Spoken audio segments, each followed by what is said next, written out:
Hello, my fantastic faction of followers, fans, and freaks of fun Fanicom festivities. I am ZiplockBob, one of the two hosts of Sequel Syndrome Podcast, a talk show about video games, their culture, design, and psychology. Now I shall pass you over to our master of ceremonies, the Zez. Hey Bob. Today we will be talking about grinding in games, but first I'm going to introduce our guest, my good friend Hautra. How's it going, Hautra? Hi, thank you, Zez. Pleasure to be here. Thanks for having me, Bob. Hey, is no problem. Zez, you know the honors. What have you been up to, Hautra? What games have you been playing lately? I wasn't talking about games, but oh, you mean that thing that you did? yes. Which thing? There's a lot What of did we things. do today, Hautra? We went to the museum, the Franklin's Institute. Tell people what we did today. No, if you're in Philly, or if you're close to Philly, check out the Franklin's Institute. They have a wonderful gaming exhibit. Each and every single one of the exhibits is like a full-fledged game and the system that's run on. So you can just pick up a controller, assemble the game, play the game, and it has like the history of the game and info on the creators. What did you play? All the games. Just no, all the games. He didn't play all the games. He played more than I did. Yeah, I was streaming, so. did a long stint on one of the missions in StarCraft 2, Wings of Liberty. Journey by that gaming company, and killed a Colossus in Shadows of Colossus by Fumito Ueda and Team Eco. Did you play other things? I do know when you were in the Tim Schafer area. No, I'm sorry, that's the Double Fine area. I know it's Tim Schafer's company, but to me that's just Double Fine.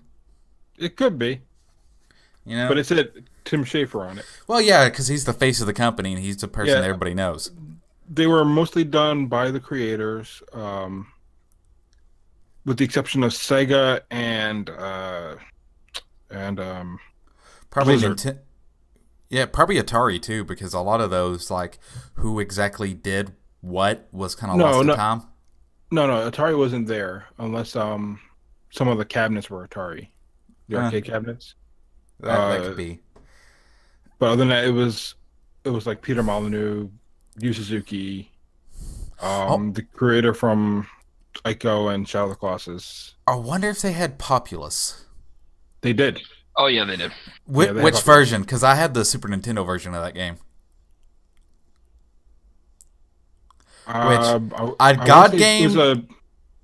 was on PC, so I would have to be a PC version of it. Whatever. Okay. I don't know what edition it was, but yeah, they had Populous. Yeah. Well, they had like PC versions, then they had like a Super Nintendo version, which was really stripped down and very hard to control because it's on a console.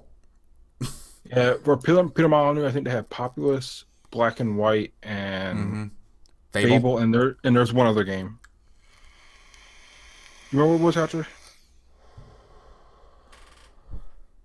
Yeah, Peter Molyneux is famous for the God Game series, or style of games. Right. Populous was like one of the earliest ones of those, but it's very unfortunate that his contributions got overshadowed by him overpromising. To where I know game devs that warn other game devs to not pull a Molyneux. The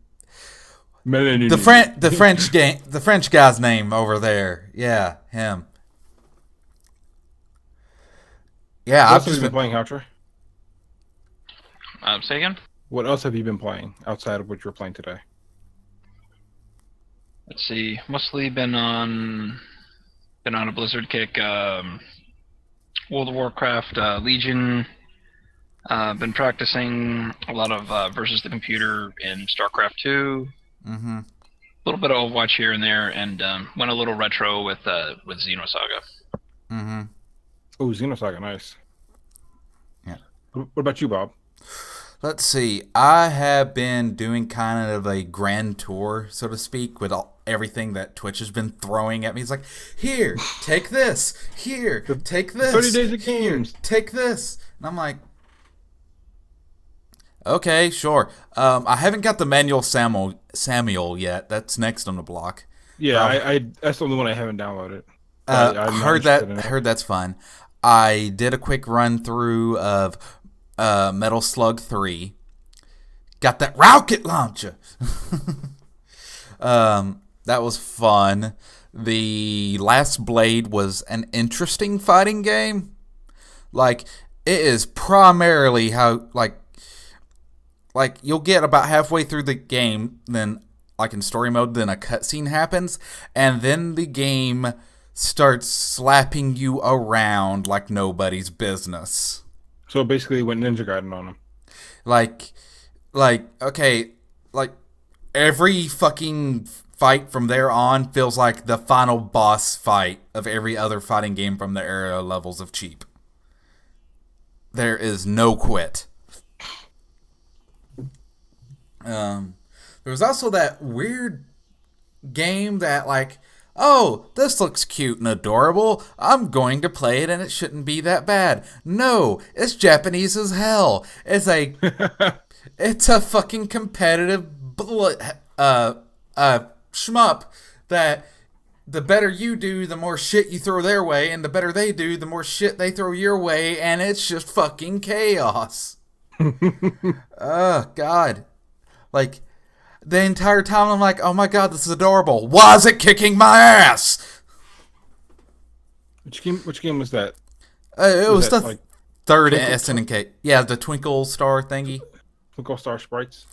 Yeah, Twinkle Star Sprites. I had my ass kicked by Twinkle Star Sprites, of all fucking things. Because I was playing it on normal and was having a hard time. I kicked it up to hard, and I just quit talking.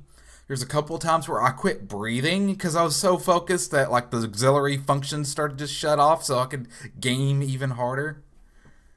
And it's a very simple game, but it's fucking difficult. Right? That being said, outside of that, I've been playing a lot of CRPGs. Not to be confused with ARPGs, which is like the difference between a CRPG and an ARPG, quite simply, is an ARPG is Diablo. A CRPG is like Baldur's Gate. It tends to be more story-driven and slow and a little less bombastic on the combat. I finally switched from Van Helsing over to Divine Divinity. Wow, that game, like, it's still good, but I keep on running into the problem to where I swear I'm clicking on the guy, but I'm clicking on the ground right next to him, so I have a bow and arrow, and I'm like, why are you running towards him? Just shoot him. Just stop. I got killed so many times because of that. What about you, Zez? I know you got bored of the Bard's Tale. It wasn't bored, it was just frustrated because with that one it wasn't a clicking thing, it was just like when you attack it's in a very general direction, and I was missing in times that it didn't feel like it was my fault. Yeah, I just wanted you to play the beginning of that game. That's what the beginning of the game is. Beer, tiddly beer, beer. Wait, am I reading this right? Are you stealing from her? Hey, shut up and do your job. I wouldn't call it stealing. Nobody ever seems to complain. I've been playing more Ni no Kuni 2. Dead by Daylight. That game just looks so pretty. Dead by Daylight? Well, that too. No, Ni no Kuni 2. I also played Shenmue 2 today. Tried to with one hand. Yeah, I saw you do that too. It's like, yeah. For those of you that missed that, I did clip a few things here and there, like mainly the 1/24th scale model, which is still like this freaking big, of the van, or no, the bus. The Brutal Legend bus, yeah. Yeah. But yeah, when I saw it, I was like, hey, where you at? Oh, my co-host died and he went to heaven. He is streaming from heaven. That is obviously where he is.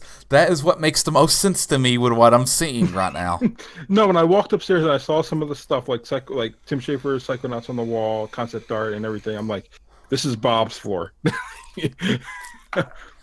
Like, I would be there with a camera and a, like... Just a notepad? Just This is awesome. Yeah, that's awesome. One of the cool things is they have the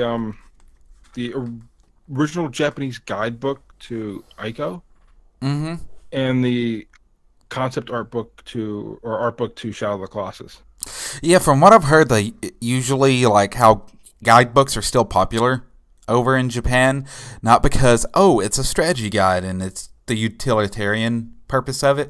It's because usually you get some kick-ass art in those things. Something that things like while Brady Games was really good as far as making a good strategy guide, they got everything done, It wasn't always the best with getting something good to look at too. Before we move on to our sponsors, I want to know what Hautra's favorite moments are from the exhibit. Probably my favorite moment was just actually seeing people of all ages actually sitting down and playing these games. I've seen little kids I've seen little kids jumping up and down playing the racing game. I saw a woman who was in her 40s. I can't remember. I think it must have been. I can't remember which game it was. I'm not sure it was. I'm not sure if it was Golden Axe or if it was some other. Yeah, Golden Axe was there. I don't know if that was the game you're talking about. It could be Golden Axe. It could be what was another game that came out early Sega? Well, Altered Beast was there. I don't know if that was it. Yeah, that's the one I was thinking of, Altered Beast. But yeah, I've been to a full-on this is a museum just for games, in Texas. So I know how it feels to go through it. You're just you're seeing people of all ages, and you're like, this is awesome. I'm not alone.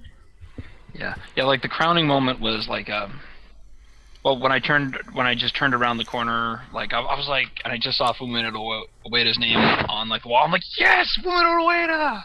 They have this in a museum. People should see this, and right. So it showcased both the games, and the cherry on top was. I killed the first Colossus, walked away, and then when I came back, there was an entire family there, and I think the 14-year-old daughter was actually sitting down playing the game and learning how to manipulate Wander and have him ride on the horse. And I'm like, yes, they're seeing the whole thing. Everyone is seeing the whole cinematic experience that is Shadows of Colossus. You're hopping on the horse, you're rushing up in the horizon, holding your sword, and you're about to go on an adventure, and they were dazzled by it. I want to say it was Far Cry 3, right? That, my dad, he's not a gamer at all. He's not even technically inclined, right? And I had my PS3, stupid big TV, surround sound, yada yada yada. I was playing Far Cry 3, and my dad walks in and is like, "What movie are you watching?" I had that same experience with Heavy Rain. Yeah. Where it was Thanksgiving or something, and the family's there, and I brought the PS3 downstairs, popped Heavy Rain in, because this was when Heavy Rain just first came out. And then I turned around what are you watching? What movie is this? It's this isn't a movie. This is a game. I can do shit in it. Jason! Yeah. I just wanted one time there in the Jason to hear. Just once. Just a little. All right, Bob, who are our sponsors? Well, our sponsors are... Our unofficial sponsors are GatherBot by Upper Event. It is the bot that we use, and it is a great protective service for streamers. And as far as viewers, it's a great bot to play around with, depending on what all the streamer activates. And also, we have this wonderful thing called Free Tips that makes it to where you don't have to spend money to support the show.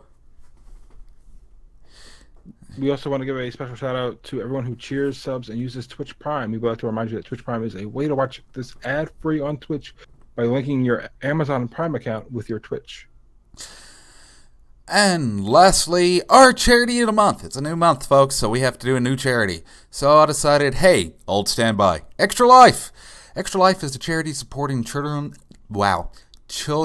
Miracle Network hospitals. About time you messed one up. Yeah, I was wondering when it was going to happen. Streamers pick a hospital in their area to support, and on game day, they stream for 24 hours, all while fundraising money for that hospital. Now, they don't have to do all 24 hours all at once. It's completely on an honor system, and you don't have to worry about, like, you donate the money and the streamer runs off with it because it's done through the web API, and at the end of the year is when I think April is when they get the check from Extra Life, the actual local hospitals. Because I actually talked to my local director of the hospital here about it, as far as like what's the process and stuff, and it's really cool. So Zez. Oh yeah. Which one do you want? Which one do you want me to? Which one do you want me to do? No, that was the whole thing. That was the whole thing. I thought you were going to kick it to me for no, I was kicking you for the episode topic. Oh, sorry, I didn't know that. See, you messed it up. You messed it up, Bob. Yeah. So Hautra, grinding in games. How do you feel about game? Like, how would you define like, oh, this is grinding? Like, does it have to be Merriam-Webster? Just give us your best shot. I think grinding, it's usually doing like a series of like repetitive tasks to you're either like farming items, you're trying to build XP or build rep with factions. But essentially what you're doing is you're doing a lot of stuff like over and over and over and over again, and it can get to be kind of a time sink. Yeah, it's the technical definition of it is doing repetitive tasks repetitively for gameplay advantage. Yeah. See, I defined it as any repetitive task that you have to do and it serves as a stopgap to the fun part. If that makes sense. Like, I don't consider a repetitive task if I'm enjoying the repetitive task, or I don't consider it grinding even if it's a repetitive task if I'm enjoying it, right? Well, you're talking about two different things here. That may not be your opinion of grinding, but that is grinding. Yeah. By the technical definition of grinding, that is grinding. True. But but when you go that hard with it, it's very easy to confuse grinding with, no, that's not grinding, that's just a gameplay loop, right? Right, which is when we were talking about this off stream, which is why I brought up Gone Home, which doesn't have grinding, but it does have a gameplay loop. Yeah. And, if you break it down, like every game has repetitive tasks, right? Like Gone Home, in a room, search every fucking square inch of it, try to move the plot forward. Right, but it's not. But it doesn't fit into grinding because you're not trying to gain an advantage to. You're not trying to gain an advantage on the game. Yeah. Like for an RPG, an MMO, or whatever, you grind so that you can defeat bosses, for example. Or even games with like just stats or achievements. Right. Right? It was like, oh, play this many matches, and like if you play Gears of War, right? Like the first one. I played the mainline ones. Yeah. Half of the achievements and them are basically translate to me, play a shit ton of multiplayer. Play these maps, kill these certain types of enemies, survive this long. Yeah. It's just play a shit ton. Get X amount of kills. Play a shit ton of multiplayer, right? So it just means, oh, play the game for a long fucking time. You'll eventually get there by accident, right?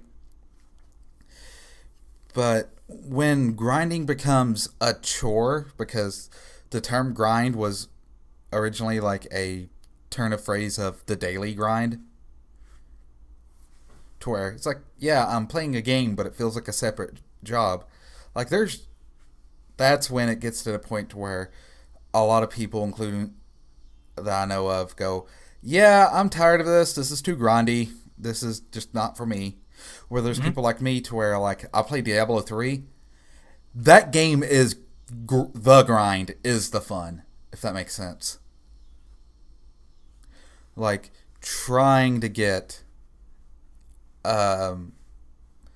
certain items, certain legendary, unique items to drop from certain bosses to get the Staff of Herding in Diablo 3 is a grind. However,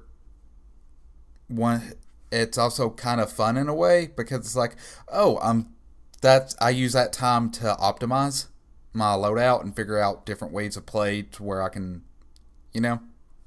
Yeah, if grinding is done well, that should be.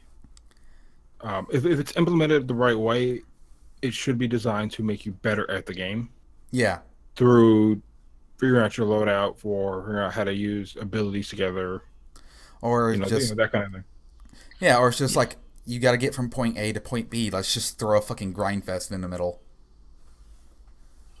And like, yeah, you're basically optimizing and formulating new strategies. I mean, it requires more thought, and that adds to like the gameplay value. But I mean, if you're doing the exact same thing over and over and over again, there's no variation. Then it becomes a mind-numbing task. Oh yeah, you play WoW, fuck crafting can be a grind, from what I remember in that game. Yeah, like the stats only go up if like when you craft, there's a chance that the stat can go up. Like I think if the item is orange, you have a much better shot than but if it turns yellow, it's like 50-50. Then if it's green, there's like a 25% chance, and then it just won't if you fail. Gotcha. Yeah, and when you're like, hey, if you're like me and decided to go, I'm going 100% complete, insert game title.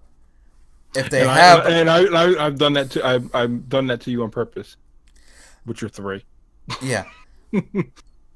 There's been some games to where like it's not the main story campaign or even the side missions that's the pain in the butt. It's going to a good example with Witcher 3. It's going and finding all the hidden fucking things on the map that's basically, oh, it's another treasure chest. Oh, it's another treasure chest. Oh, it's another treasure. Yeah, that game is immensely dense. Like, now, thankfully they curbed some of it by, yes, it's a treasure chest, and yes, it might have some cool shit in it. It's mainly the Viking area that it's really like that, because it's a lot of fucking sailing. But like in the more land-based area, it's like, yeah, there's a treasure chest and it might have cool shit in it, but guess what? It's also got something cool for you to fight that's guarding it. What's the Viking Skellige? Yeah. The Skellige Isles is where it's like, you're going to be doing a lot of sail to the middle of the ocean, dive, empty 3 barrels, jump back in, do it again. Yeah, I know the area. I just can't think of which one of the 3 kingdoms it was. Yeah, I was just Novigrad is the main one. Skellige I was mainly going into it in case there's someone here that's like, I haven't played The Witcher 3 because of... That's another thing I've ran into with The Witcher 3 specifically. A lot of people won't play it because they haven't played 1 or 2. Right, which is, you don't need to play 1 or 2. And I tell them that, but they're like, yeah, but I like playing the whole series. And I'm like, listen, if I wanted to, I could jump into Divinity Original Sin 2. Or, no, Original Sin, because I don't own 2. Well, no, I was going to say, you were saying you could jump into Divinity Original Sin. That's like jumping into Divinity Original Sin 2 without having played the first one, is why I was going to go there. Yeah. Well, I know for a fact Original Sin goes, okay, listen, it's a fresh reboot. The reason why we're rebooting is a lot of people didn't play the original trilogy of games. So, yeah. Yeah, you have, I mean, this is getting off on a little bit of tangent that Hautra likes to get off on, but things like Mass Effect will have, like, things you do at the beginning of the game to kind of catch you up if you haven't played the first one. Like Mass Effect 2. You're in the, when they drop you on the whatever the planet is, and they have you fill out like the character bios of what happened in the first one. Yep. I think in the PS3 version of 2, you basically had this motion comic that you went through real quick to fill out what you did in the first one. Yeah. Before they released it on the first, released it on the trilogy pack. On the 360, it was you were dropped in the shuttle, the little shuttle ship that they have. And I think it was Miranda or somebody was going over the mission protocol thing. That's kind of interesting. But moving forward, Hautra, what's a game that you think that, like, it did stuff to where this could have been really grindy, but it didn't feel that way? Because as far as I know, I could probably list one, maybe two recent ones. I know of an older one that definitely, that it circumvents the grind for level XP. You ever play or go for it?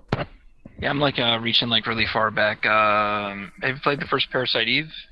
Yes. But I mean, even if you didn't, you have. You just need to explain it. Yeah.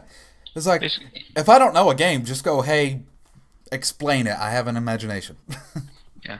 Basically, the game, it takes place, it's supposed to take place over like 6 days. You could probably beat this game in like, I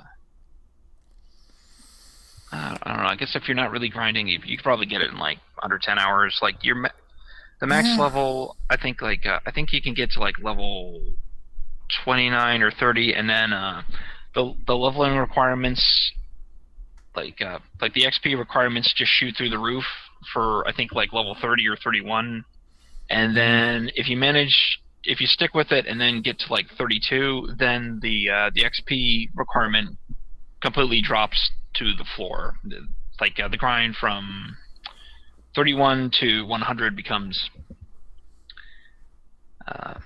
Stupid. Well, it's still a grind, but it does become stupid easy. But on top of that, if you're just playing like the regular game, you can easily beat the game if you're like level 26 or 27. I mean, if you have like the liberate, if you get like the final spell liberate, you can beat the game. And the rate of random battles was actually so low that I was actually walking back and forth because I was actually trying to get into fights. Yeah.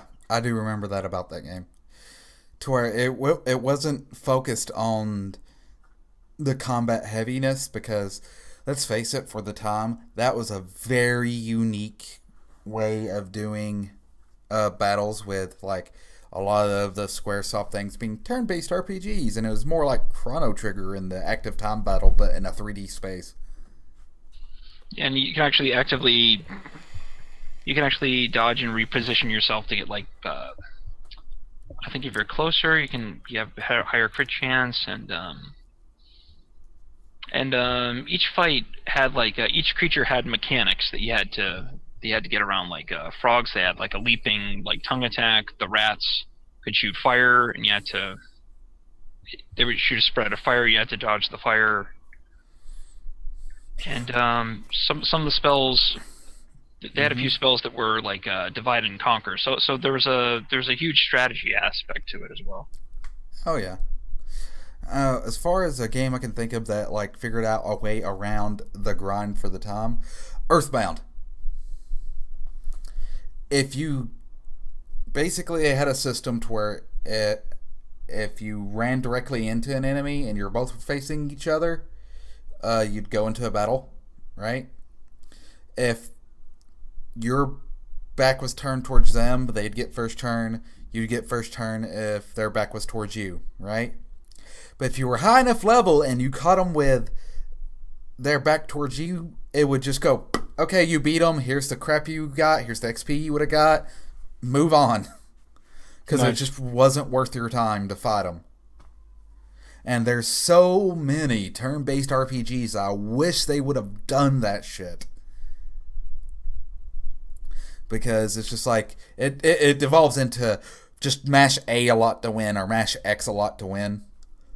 Because even your white mage is punching them hard enough with a staff to knock them out. Mm-hmm. For me, I had to reach a little bit. I had to think around this a little bit. So I generally don't like when games make me grind, especially when they make me feel the grind. So I'm going to go to a game that you might have to grind a little bit for, depending on how you look at it, and a segment where people really didn't like, and that's Arkham Knight. Mm-hmm. The tank segments. A lot of people did not like the tank segments in that game. The tank segments I didn't find too grindy. It was the Riddler trophies, if anything. The Riddler trophies could be grindy too, but I think but you didn't need to do the Riddler trophies. I'm talking about just to complete the game, you had to do some of the tank section, the tank stuff. Yeah. And I think it was the fact that people tried to stack the tank segments on top of each other, which made them grindy. And if you pace them outright, there's that grind is not there. Yeah. If you played like straight up played the stories, the tank sections weren't back to back to back to back to back. Right, but you could play this. You could play the Batman sections up to a certain point where you had to grind the tank, and then that's where it could get kind of annoying having to continue to be in the tank to do stuff. Yeah, the only times I found the tank going like, wow, this is starting to get really grindy, was when I was like, hey, I'm going to do all the fucking side missions for the tanks. Yeah, and I did them all at once. Yeah, if you want to do all the side stuff, you want 100% the game to get the what's it called ending? The Nightfall. Nightfall ending, yeah. If you want to get that ending, yeah, the Riddler trophies can be quite a grind. I streamed the game and I took a day off from streaming just to go after the Riddler trophy. So it's not like the Riddler trophies were not a grind. Yeah, it was like, it got to the point to where I was like sitting like this, and I'm like, okay, got it. Yep, go into the guide. There's the next trophy at. Yep. It's like scroll, guide. Awesome. I did it the same way. That game is why I have the Game FAQs app on my phone. I shit you not.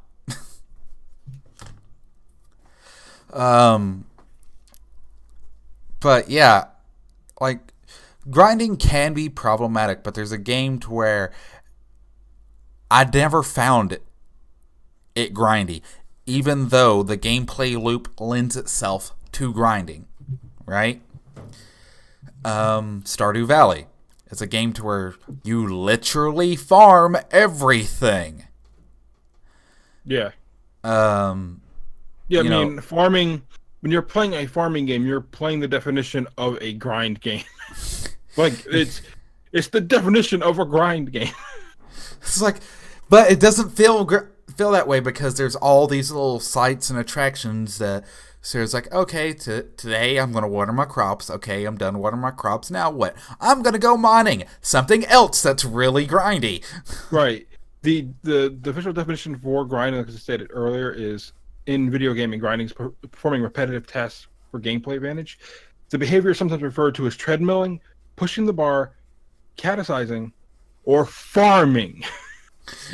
Like, it's literally part of the definition of grinding. Yeah. Farming or mining. If you play Farmville, Stardew Valley, Harvest Moon, you are literally playing a grinding game. Yeah.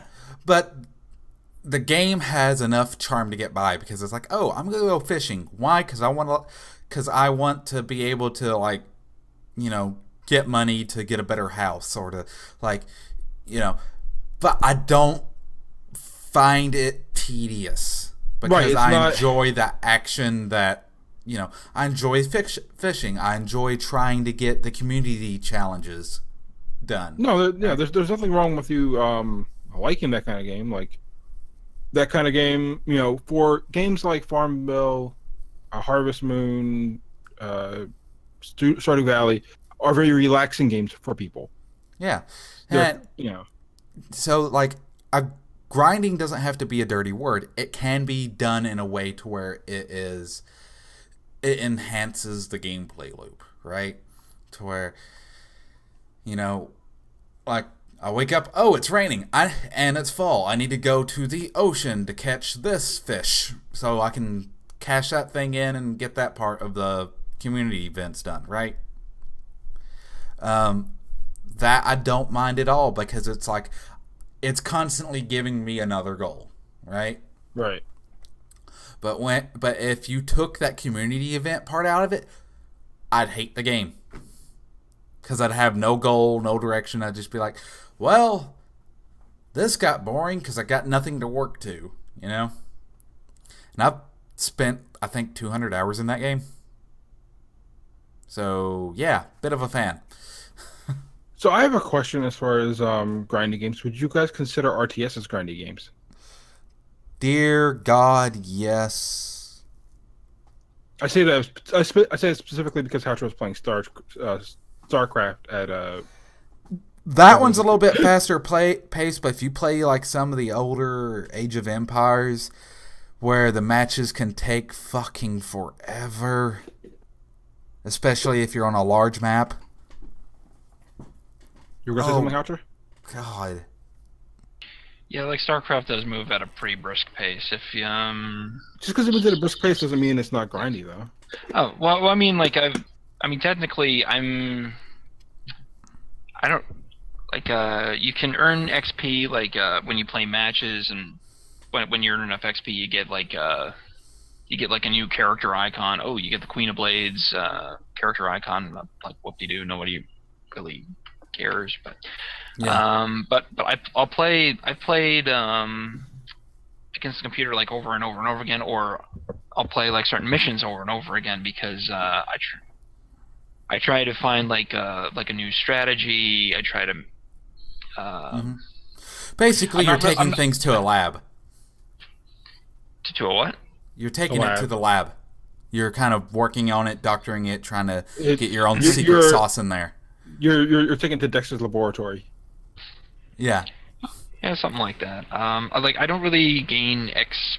Well, I mean, technically you gain XP, but like it doesn't give you like an in-game advantage. It just gives you like a new character portrait. But when I'm repetitively playing the game, like I get a little bit faster with my hand movements. Let's see, my micromanagement of my base. Actually, not micromanagement, like macro management. Like I can get with each iteration, I can get my my base management down to just fewer and fewer keystrokes. Get your actions per minute up. Oh, actually, I don't really do like the actions per minute. Really, I just Well, just because you're not tracking it doesn't mean that stat doesn't exist for you, if that makes sense. It would be still pretty low. I'm trying to just like each iteration I'm trying to be like more efficient, or I try to experiment with different units and stuff, saying like, okay, well, how fast can I get like air units out? Like it's really cool being able to get, say, like 2 or 3 battle cruisers out. If you can somehow manage to do that under 15 minutes, then that makes for a much more interesting But the game. question is, if you're accomplishing that in 15 minutes, what else are you accomplishing in that said 15 minutes? Yeah. Well, the thing is like, I wouldn't consider StarCraft a grindy game because the matches are so quick, right? It doesn't have, like, with 4X games, right? Games like Endless Legend. Yeah. And stuff like that, to where, the explore, exploit, and all that good stuff. Those can be very grindy because of their slower pace. And some RTSs can fall into that category of like, wow, this feels really fucking grindy, because like StarCraft, the reason why its popularity stuck for so long, because it was very fast paced and it streamlined the grind. But if you play like let me bring this up, hopefully it doesn't break everything. Yeah, it does. Great. I'm just curious. Did you guys hear that? Yeah, it sounded like something weird. That was something outside. I was just wondering if you guys heard that. I heard a hum. But yeah, looking at my Steam library, it's like, okay, come on now. Age. You gotta go through your categories. I can't remember. This might actually be in my done category, which is like, played all this I'll ever play. Let's just get it out of the way to where it doesn't distract me, if that makes sense. But basically, it's a RTS game that's very slow paced, and it's not bad, but it's very strategic and diplomatic, kind of like an Age of Vampires game, right? What was the setting?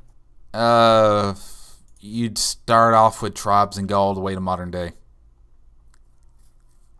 like through major eras of technological history. Yeah, see, Rise of Nations. Rise of Nations, okay. Because I was thinking actually Age of Age of Empires, because it's been harkening no, on I that was one. Age of Wonders or Age of Mythology. Yeah. But Is what I was thinking about thinking. Rise of Nations, because I've got Rise of Nations Extended Edition, because I gave it away for free on like a Humble Bundle or something like that, right? Or somebody might have gifted this to me. But it's a very slow game, right? And the entire time you feel like you're just grinding up your troop number. You're grinding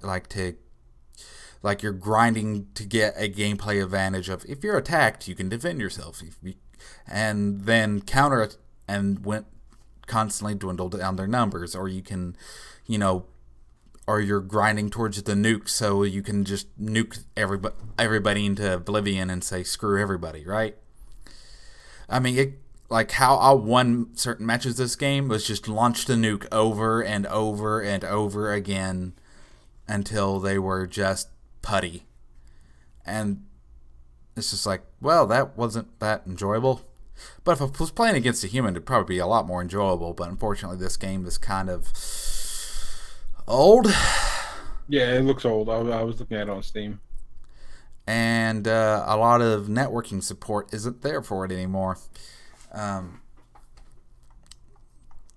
being said, it's not a bad game. It's just a very grindy game, and because it is that type of random generated map 4X game, but the grind, to me, the trick of making a game to where the grind isn't, I won't find myself going, oh man, this is such a grind, having that realization of this feels like work, is you make the thing that you do to grind fun to do. Not just fun for the first time, fun for the 121st time. A good example of that is, what was that game series that you helped me with the voice acting on? For Halloween? Slaughterhouse. Yeah, Splatterhouse. Splatterhouse, yeah. Yeah. In the remake of it, right, there's a couple of things you can do to grind up your character to get certain achievements and stuff, and I didn't mind doing them because kicking somebody's ass in that game is always an enjoyable experience. You can literally have your arm ripped off, pick up your own arm, and beat someone to death with it. That is metal as hell. Also, the guy who did the voice of the Mask also did the voice for Pete from Disney. Okay. So, yeah. That makes it a whole lot more entertaining to me, knowing that little factoid. He's a real family guy, isn't he? Yeah. He's fun for the whole family. So we talked about what we think of grinding and all that. What games do we think did grinding wrong, or that we didn't like the way they grinded? Yes, Bob. Let's start with Hautra, though. Hautra, you take this one. I guess more recently, I would just have to say Legion, like World of Warcraft Legion. I mean, it's an enjoyable game, but like towards the end, like the story does run out, and eventually, when you go to Argus, it just literally is you're just repeating the same missions over and over again, just to either get resources or at that point you're more than you've been level capped for like the past like 2 or 3 patches already, but you're still grinding to put XP on your weapon to level your weapon up, and then by that point, all the like really interesting stats have already been filled, and then there's something that's like called what is it called like concordance with it's called concordance with something. It's just a flat, boring damage boost. I mean, I love damage boosts, but you're grinding. It's just a damage boost, and each time when you level up the item, the XP requirement either doubles, triples, or grows exponentially. I'm not sure. Like now it's somewhere in like the billions. And Yeah. Yeah. Let's see. Let me look in my done pile. Because some of these got thrown here because they were games I'm just like, nope, never again. Let's see. But first off, there's Final Fantasy VIII, which we brought up beforehand. But the Final Fantasy series, especially in its heyday, were grindy games. Like all RPGs are. Yes. That's kind of what you signed on for, right? It got 10 times worse when it's like, yeah, not only do you grind to level up, you gotta grind for the ability to cast a fucking spell. And that just, like, nope, sorry, I like using magic, so this entire game's designed against me. Fuck. Also, Torchlight. Really fucking grindy game, in the worst way possible. I was actually thinking about picking that game up myself during the Steam sale. The second one I've heard good things about. I do own it. I'll play it and give you my thoughts on it if you value that. But beyond that, I value your thoughts on games, but I don't think we have the same taste in games. You know what I mean? Yeah. And it's one of those, like, I can try to explain why, but with Torchlight 1, it was very vanilla, right? So there was no pizzazz, you never felt like you completely overpowered anything, so you never got that satisfaction. But like the attack and how things attacked you and stuff were very stock. You know? Like you were fighting the same 5 enemies the entire way through. Just with different skins or different like attributes with resistances and stuff, and that's about it. So you never you go in, oh, I need to level up to be able to do a little bit more damage, or I need to level up to be able to take some more hits or something like that. But you never felt like rewarded, right? Right. And that got compounded with the fact that even the equipment in it, like when you're trying to grind for, there's no like badass equipment to aim for. You know? Right. Like the things that make our ARPGs interesting by like really customizing your character out. It's like every character, or every class, there's only 3 classes if I remember right, has one fucking ultimate thing, and you get them the exact same way, and there's very little challenge in it. So you never feel like you're being rewarded, you know? So that game becomes grindy because of that alone, to me. Yeah, for me, I have a couple games that I can think off the top of my head. One of them is because it does 2 things, and you'll probably get this. You probably guess this when I say it, Bob. One thing is they make it grindy once you hit a certain point in the game. Mm-hmm. 2 is they ratchet up the difficulty tenfold once you hit the same point in the game. Yeah, You know where I'm going, right? Where am I going, Bob? That's Path of Exile. Thank you. Once you hit the final area of the first act, the game gets bullshit hard. But here's the thing: have you finished it yet? Me, no. Yeah. I told you, I don't. It happens again at the end of the Act 2, and you're just like, oh, fuck. screw you, Gabe. Screw you. That's what made me leave the game because I'm just like. That's why I stopped playing it when I got probably halfway through Act Two, and I'm like, this grinding is just not worth it. It's just not worth it. Yeah, like it was worth it to me when I had people to play with, but once people started dropping off, right, in my little friend circle, I'm like, I've got no reason to like. I try to get, pardon me, got the hiccup.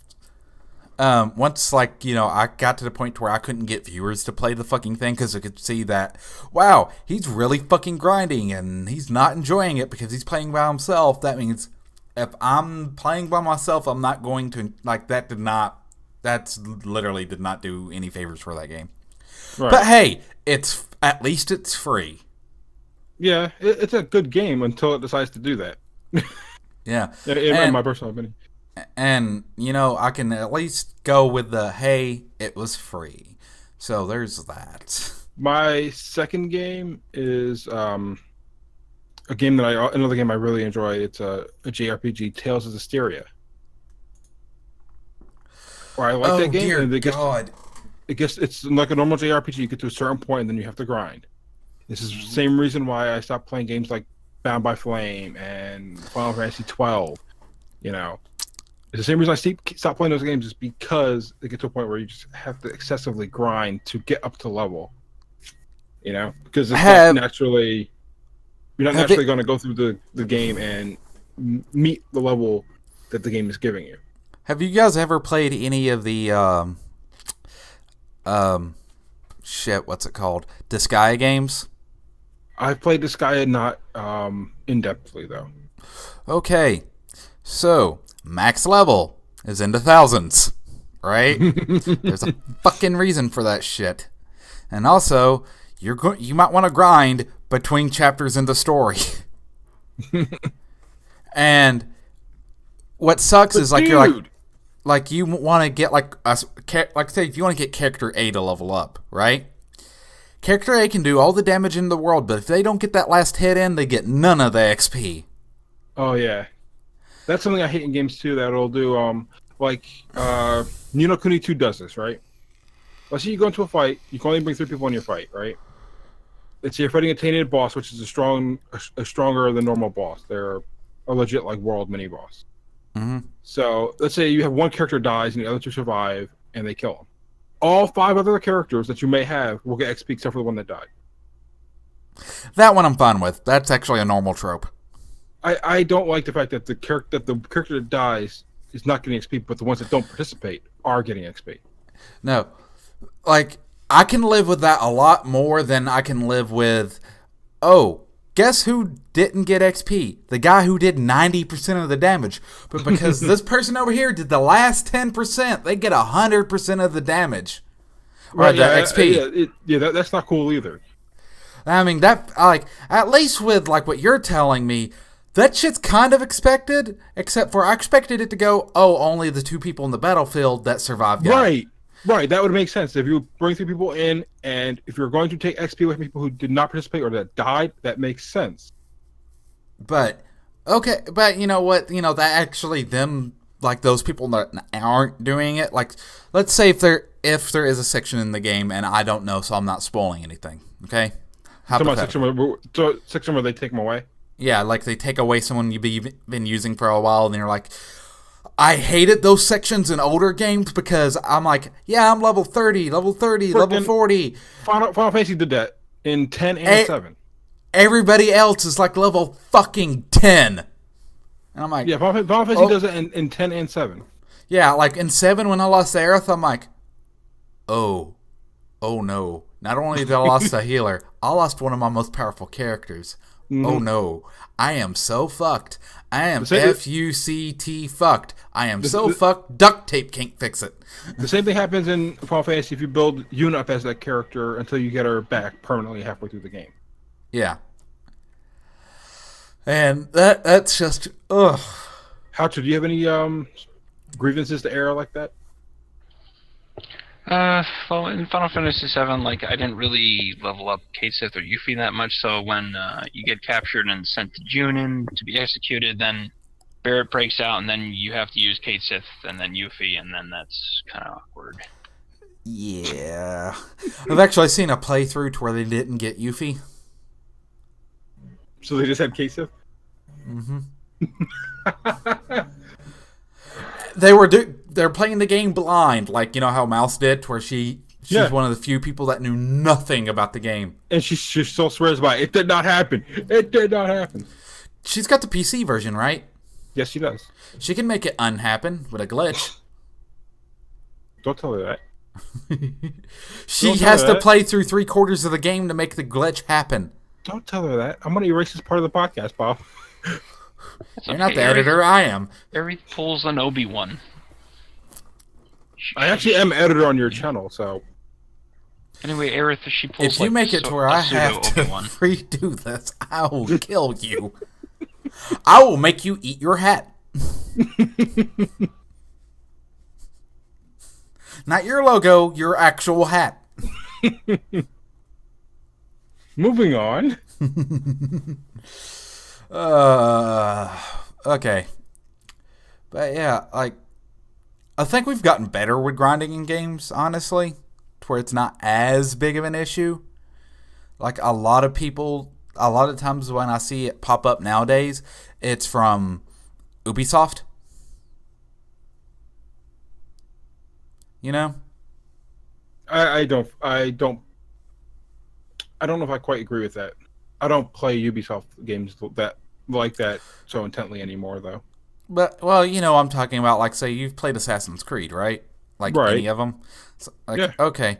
So, Ubisoft games, regardless of the, like, modern Ubisoft games, regardless of, like, whom it's about or what setting it is in, it's like, you know, where there's your Far Cry's, blah, blah, blah. It's like, oh, I have to grind out all these towers to get my fucking map. I have to, you know, that sort of thing. But you didn't have to grind. You had to get the first one, but you didn't have to really grind the towers. It behooved you to go after the towers. Yeah, like again, like you said, gameplay advantage, right? Like to gain a gameplay advantage and to get all like the awesome customizable weapons in the Far Cry series, you're going to be stuck on side missions for a while. Far Cry, yes, I agree with you on Far Cry.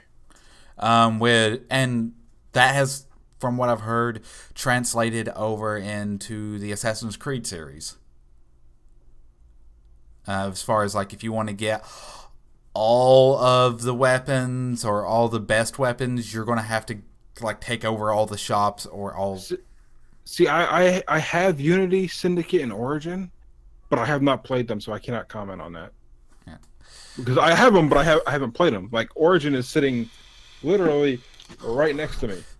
You're worse than me. Like, okay, with me, I at least play half of every game I play, and it's because I'll get another game and jump directly to it. No, my thing is I don't play them because I want to stream them, but I never get around to streaming them. Like, I bought that trilogy of Divinity games for that. Anyways. But, like, do you guys know of any, like, developers, big or small, indie or AAA, anything in between, that are like, yeah, they tend to make games that have a certain amount of grind, and this is how it's presented. With me, it's Ubisoft, for the reasons why I said. Because, honestly, they've kind of homogenized a lot of their stuff together in a way to where it's like, how do you get stronger? Well, you go off and do these side missions, and therein lies the grinds. So if there's a type of side mission you don't want, it seems like there's always some piece of something that's the thing you want for your playstyle, and the mission you don't want to do is the one that has it behind it. Do you have any developer, Hautra? Because I need a couple minutes to think of mine. I mean, from the sound of Hautra, I'm surprised he doesn't say Blizzard. Yeah, pretty much. Yeah, Blizzard and like Square Enix with the Final Fantasy series. But yeah, Blizzard. There's a lot of gauges that you have to fill up, whether it be your weapons, your crafting, your reputation, or like aside from your XP. Mm-hmm. Your regular XP bar. Yeah. Was it Nippon Ichi Software or Softworks? They're the people who make the Disguise series as well as a metric ass ton of other JRPGs. And it's just like, holy crap! Like, yeah, you just keep on making more and more anime RPGs, and you change the game is not about the gameplay; it's about the story, and I get that, but I'm like, why the fuck is there this much grinding? Yeah, I'm gonna say a developer that I think it's as accurate for their big 2 games. Mm-hmm. Bethesda. Yeah, definitely. I think it's Fallout and Elder Scrolls. They fall in that line. And Not so much their side games with Wolfenstein and Doom and Dishonored. Yeah, and that's even with Wolfenstein and Doom, I think that's mainly from the id section of their house. It is Doom. Machine Games is Wolfenstein. Okay. For some reason, I thought Wolfenstein was id as well. I know it was back in the day. Yeah, it used to be. Yeah, but no, it's Machine Games now. Similar to 343 and Bungie. Yeah, it's like there was a passing of a torch somewhere along there. Or Coalition and Gears. Coalition and Epic on Gears. Yeah.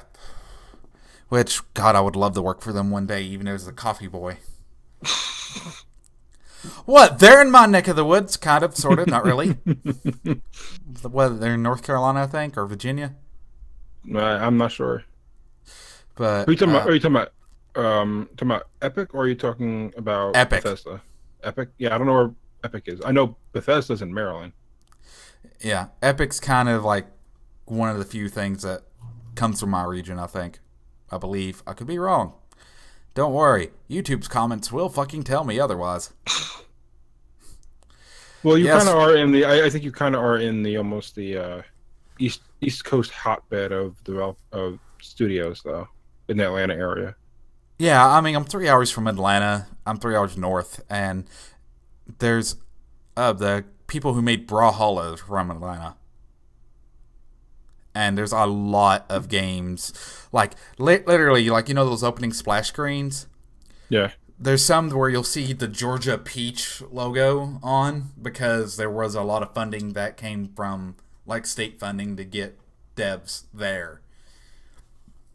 Because Georgia's always been good about attracting entertainment talent through grants and stuff and tax breaks. But, yeah. Well, normally we'd do a, hey, tell us a little about yourself, and what do you do on the internet, but Hautra is not a streamer yet. Zez. Well, how about Hautra? What do you do when you're not on the internet? You don't have to list what you do for a living, just, like, tell us some games that you love playing, and, like, if you had to suggest a certain game, new or old, for someone to get into, Preach throw it the out good there. Word that you were talking about preaching at Franklin Institute. Educate me. I forget which game it was. No. At the Franklin Institute, you were saying you were going to come back just so you could preach and try and get converters. Yeah, it's like, baptize me in the religion of gaming. No, I guess like 5th edition D&D. I mean, it's not a video game; it's paper and pencil. But if you want something based off of 5th edition, Neverwinter Nights 2. Or not? No, that's 3rd edition. My bad. Yeah, I played it. I had fun breaking that game with a half-orc monk and a quarterstaff, and Great Cleave. Yeah, that game's so fucking breakable, but it's so fucking fun.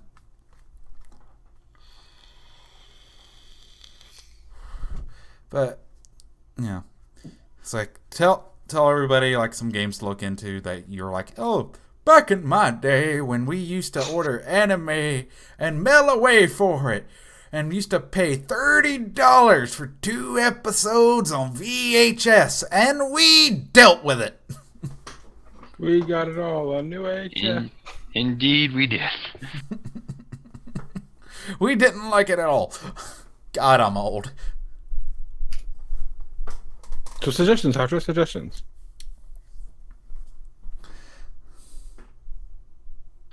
I've sort of been just frozen in time. Like I haven't really been playing a lot of like the newer stuff. We didn't ask you for newer stuff. We just asked suggestions. Yeah, for the old stuff. I don't know if anybody hasn't played it yet. You probably heard of it, but if you haven't, Team Fortress 2, look into it.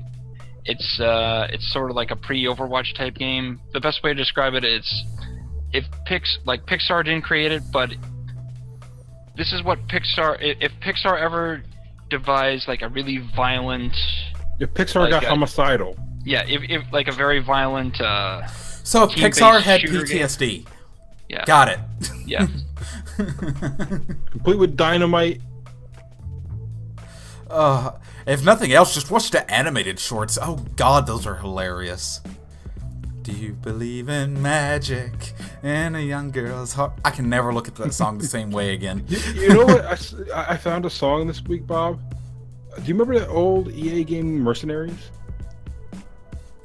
Yes. Do you remember the song from the trailer? Oh, I found that song this week. I totally forgot about it. You're PMing me that later. God, that brings me back. Ladies and gentlemen, I am ZiplockBob, and this is Zez. Hautra is a good friend of ours in that. And if next time we make it to 10 episodes, we'll invite, another one of our friends on, just because, fuck it, seems like a good idea. This one happened completely by accident, but I think it'd be kind of fun to do. Get some people who aren't thinking about this shit all the time in on the conversation. That being said, you can find me at twitch.tv/ZiplockBob, Twitter.com/ZiplockBob, and you can find Zez over at twitch.tv/the_Zez. On Twitter as well. His Twitter username is the_Zez, and you can find us both on YouTube at Bottle Rocket Gaming here in 2 weeks from the initial date of recording, and you can find us on iTunes and all that wonderful stuff as well. Take care, guys, and goodbye. Peace. Take care.